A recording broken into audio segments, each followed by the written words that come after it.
Eu vou seguir por aqui. O ex-secretário de Segurança Pública do Distrito Federal e ex-ministro da Justiça, Anderson Torres, ficou em silêncio durante o depoimento à Polícia Federal. A oitiva ocorreu no 4º Batalhão da Polícia Militar, onde Torres está detido desde que chegou dos Estados Unidos. O depoimento começou por volta de 10h30 da manhã, mas o ex-ministro de Bolsonaro disse que não tinha declarações a dar aos investigadores.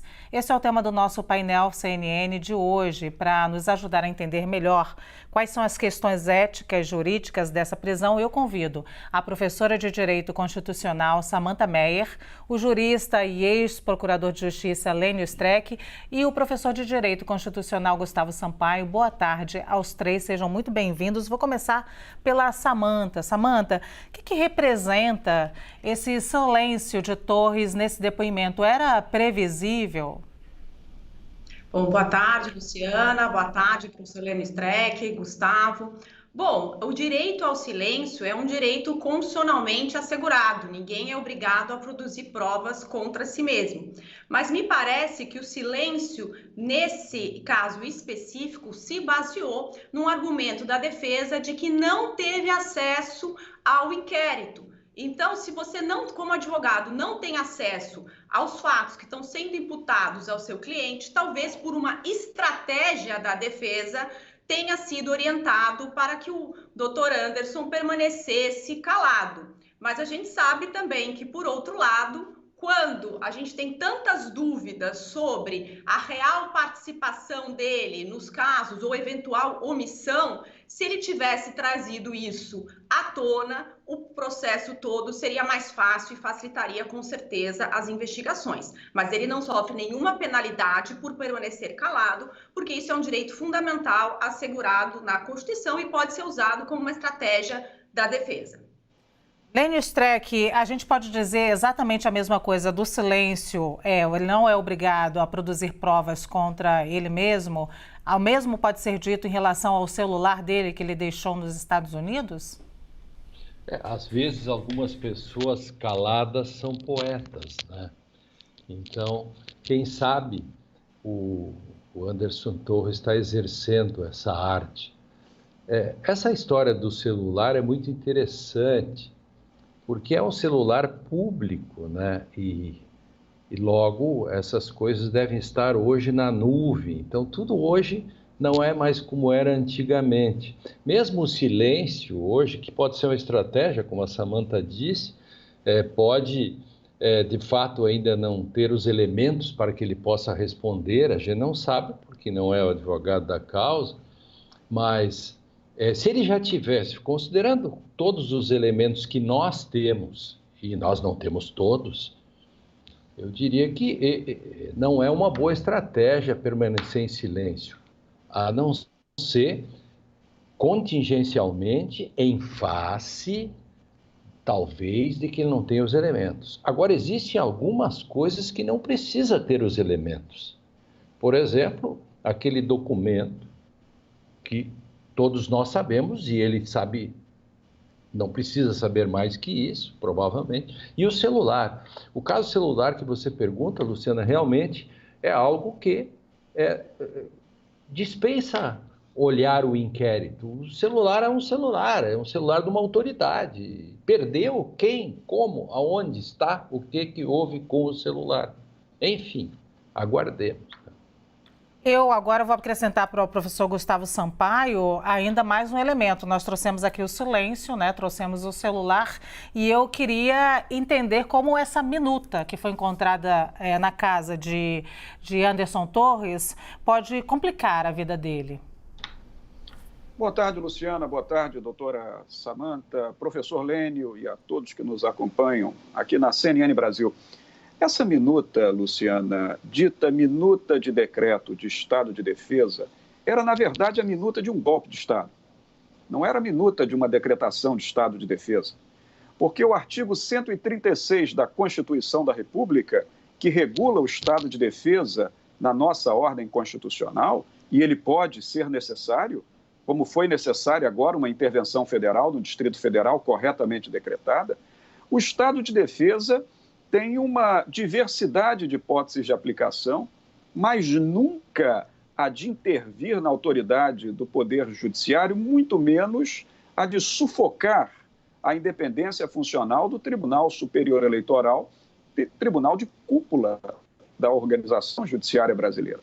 A intenção ali, de acordo com o texto encontrado, Luciano, eu estou me referindo apenas de acordo com o texto encontrado, a intenção ali era violar a independência do Poder Judiciário, deixar de reconhecer o resultado das eleições, criar a dita Comissão de Regularidade Eleitoral numa patente inconstitucionalidade.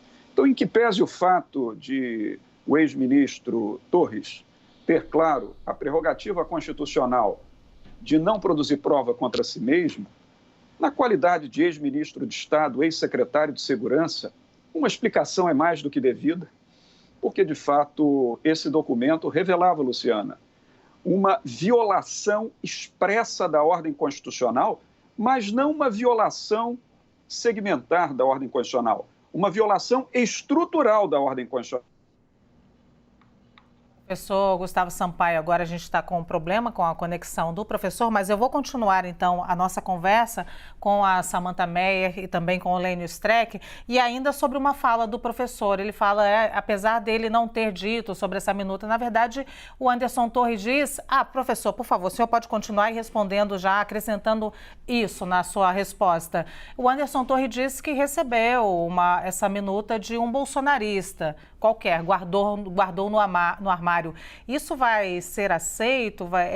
Procede? Tem coerência? Luciana, se a pergunta é para mim, eu peço desculpas. Houve um problema aqui na minha comunicação, no meu sinal.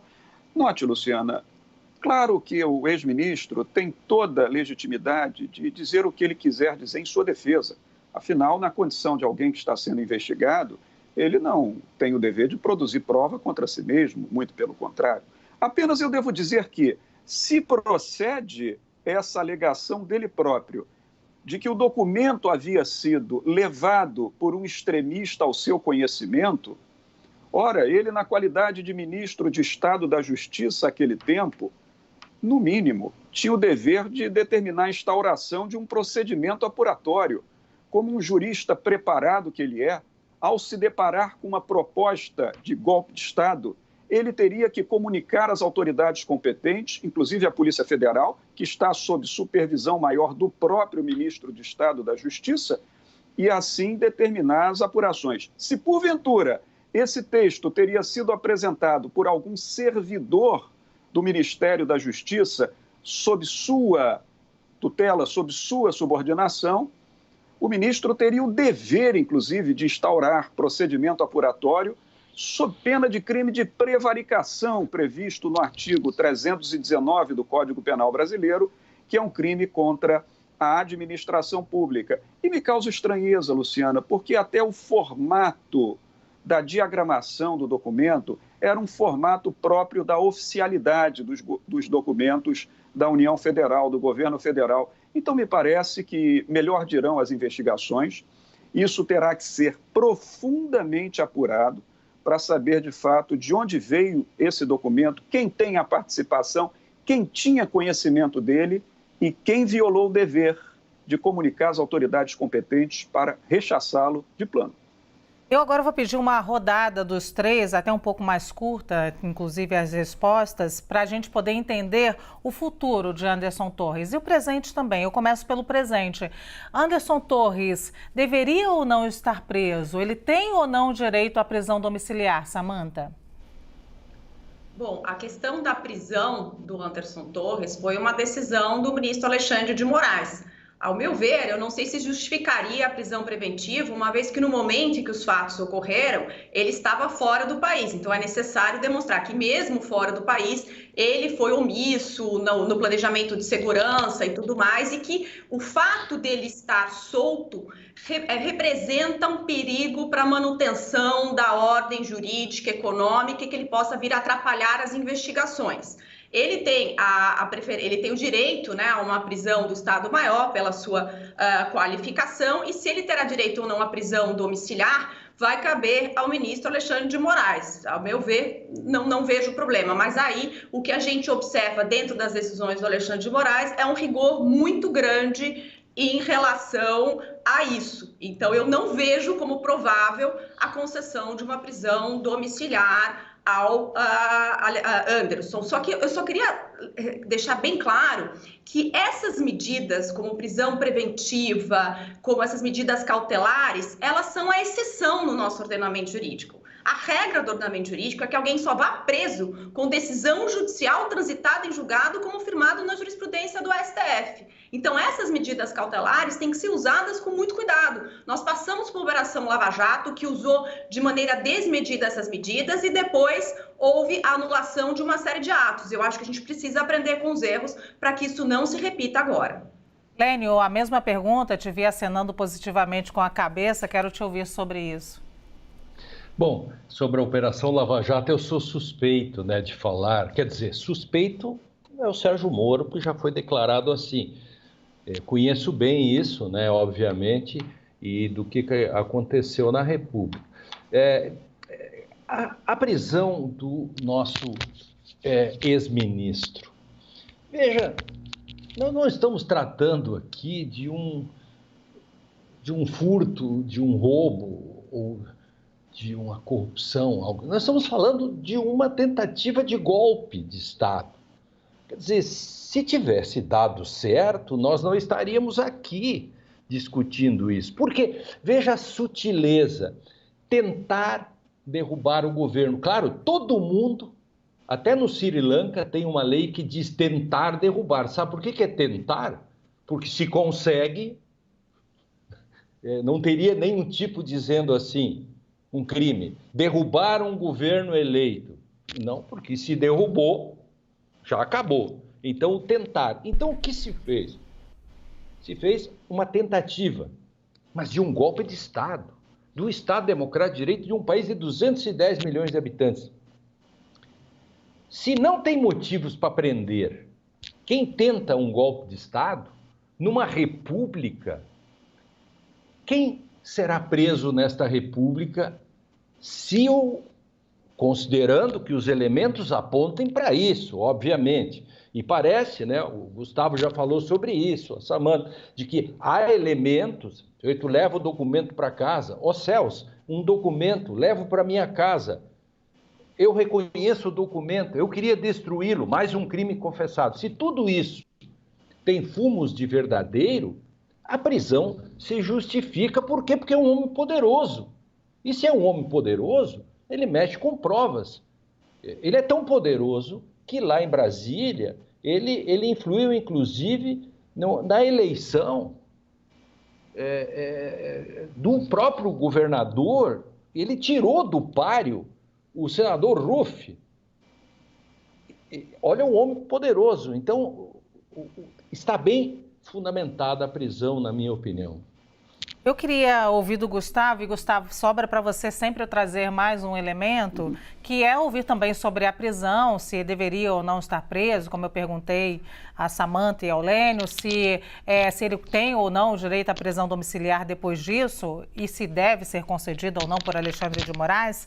Mas eu também já gostaria de colocar mais um elemento, que é exatamente o que deve acontecer agora daqui para frente. A gente viu uma guerra de versões, exatamente, não guerra de versões, mas estratégias jurídicas entre Ibanez Rocha, governador afastado, e Anderson Torres. A gente pode ficar, no final das contas, o brasileiro, sem resposta e sem responsabilização pelo que aconteceu no dia 8 de janeiro? Essa é uma possibilidade?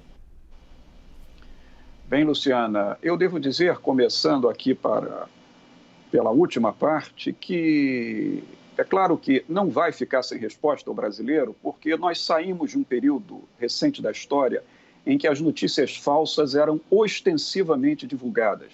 Hoje nós temos acariações, nós temos contradições e pessoas se contradizendo. E pessoas prestando depoimentos que muitas vezes contradizem informações trazidas por elas próprias. Note, Luciana, quem é titular da ação penal não é o governador do Distrito Federal, nem o ex-ministro Anderson Torres. Quem é titular da ação penal pública é o Ministério Público.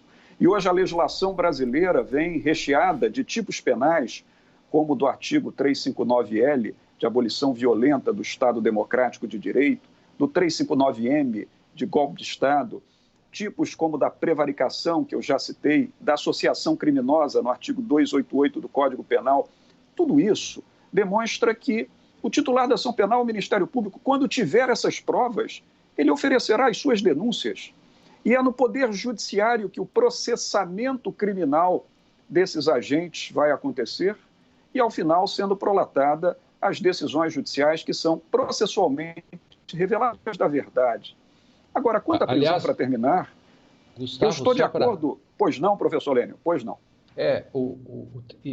Só para ajudar, a bela denúncia que foi feita pelo Ministério Público daqueles 18 casos agora. Essa sequência de tipos que você bem trouxe, é bom para o telespectador saber, já existem denúncias muito bem formuladas. Não tenha dúvida, inclusive abrangendo o crime de dano do artigo 163 do Código Penal, dano ao patrimônio cultural da Lei 9.605. Então, a verdade, efetivamente, virá, Luciana, o brasileiro pode ficar tranquilo que o desiderato da justiça será atendido.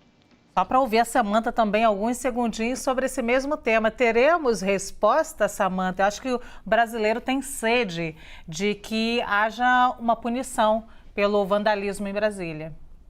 Eu não tenho dúvida nenhuma que nós teremos respostas, né? O processo tem que ser bem conduzido, sempre assegurado o direito à ampla defesa, o contraditório, o devido processo legal, mas entendo que esses depoimentos, e me parece que a defesa do Anderson Torres firmou o compromisso de que ele vai ser ouvido novamente, né? Depois que a defesa tiver acesso ao inquérito, e acho que essas informações trazidas pelo secretário vão ser muito importantes para a gente entender o que aconteceu e até para avaliar a responsabilidade ou não do governador, porque a gente sabe que quando o governador tem um secretário de segurança pública, esse é o responsável para cuidar da segurança pública, e ele que vai poder dizer se informou ou não a real situação dos movimentos para o governador, ou seja, se ele deu conhecimento a isso, porque se ele não deu, a responsabilidade do governador passa a não existir, porque a gente sabe que a relação entre o governador e o secretário de segurança tem que se basear na confiança. Se ele não tinha essas informações, ele de fato não poderia agir. Portanto, o depoimento do Anderson Torres com a do governador vão ser importantíssimas para a gente entender e apurar a responsabilidade de cada um. Mas eu tenho certeza que nós teremos respostas. Só para a gente, é claro, ter ali, o Lênio já está fazendo os gestos, que significa esse, Lênio, por favor. É para dizer que, como a Samanta disse, são dois personagens na cadeia de autoridade, dependendo do que disser Anderson Torres, incrimina o governador, ou dependendo do governador, incrimina o fato que uma das duas versões é mais forte. Por quê? Porque se o governador não tem responsabilidade, então o Anderson tem. Se o Anderson não tem responsabilidade, o governador tinha bancado o jogo? Essa é uma questão interessante, né? E é muito além, inclusive, do que eles vão falar, que, como eu disse, estratégias conflitantes, ainda temos as provas, né? Eles podem ter trocado mensagens e aí é um outro elemento, porque o que nós temos até agora, só quem falou, né, Gustavo, foi o governador e atribuiu essa responsabilidade a não ter conhecimento do próprio secretário de Segurança. O secretário de Segurança escolhe ficar em silêncio, deixou o celular para lá, então a gente não tem ainda elementos, fatos, provas, mas pode surgir uma prova, pode surgir uma conversa também, né, Gustavo? Pode sim, eu queria apenas revelar uma singela discordância em relação aos professores que se manifestam, no sentido de que existe alguma coisa no direito, Luciana, e eu traduzo, que responde por uma expressão latina, que é a culpa in eligendo. A culpa in eligendo é a culpa na escolha, a culpa de eleger, a culpa de escolher alguém ou alguma coisa. Entenda que a relação que um secretário tem com o governador de uma unidade da federação, assim como um ministro de Estado tem com o presidente da República, é uma relação de estrita e íntima confiança do ponto de vista político. Eximir-se no todo da responsabilidade simplesmente alegando que a autoridade nomeada nada lhe disse, não me basta. O governador do Distrito Federal, ele tem a responsabilidade assumida quando ele nomeia quem ele nomeia, porque só ele tem autoridade de nomear os secretários do Distrito Federal, mas ninguém. Porque, veja, se o governador se exime da responsabilidade sob esse argumento e o ex-secretário permanece em silêncio, então ninguém tem responsabilidade, então melhor dirão as investigações. E no direito brasileiro, no direito de um país pretensamente civilizado, Luciana, a responsabilidade penal é individual. Ela é calculada por indivíduo em cada uma de suas ações e omissões. Se o ex-secretário Anderson Torres tem responsabilidade, e me parece, pelas provas até o momento trazidas que tem, será sancionado por isso. E se o governador do Distrito Federal também tiver responsabilidade, o peso da resposta penal também cairá sobre ele, porque essa é uma premissa válida na ordenação democrática do nosso direito penal. Esse papo foi muito esclarecedor. Desculpa, Lênio, você quer falar algo? Não, era só para... Claro, há um dever da autoridade, né? Não só a culpa ineligente, mas o dever que cada um tem, né? O Anderson Torres tem um dever, o governador tem um dever, e a situação realmente, o Gustavo piorou ainda mais a situação do governador, com o esclarecimento dele, que estava mais ou menos implícito aqui, mas tem toda a razão. Essa questão é muito forte também contra o governador nesse caso, né? Uma vez apurada, claro. Eu agradeço demais esse papo. Sim, olha, a gente pode ficar aqui bastante... Mentira, pode falar. Até algo em defesa do governador, mas se nós analisarmos historicamente, nós já tivemos muitos ministros de estados envolvidos em casos de corrupção e isso não esbarrou no presidente da República. Então, se nós olharmos historicamente, a situação do Ibanez é mais favorável. Muito obrigada. Eu realmente agora agradeço aos três por esse papo esclarecedor, a professora de Direito Constitucional Samantha Meyer, o jurista e ex-procurador de Justiça Lênio Streck e o professor de Direito Constitucional Gustavo Sampaio. Desde já agradeço, já deixo o convite para um outro painel como esse.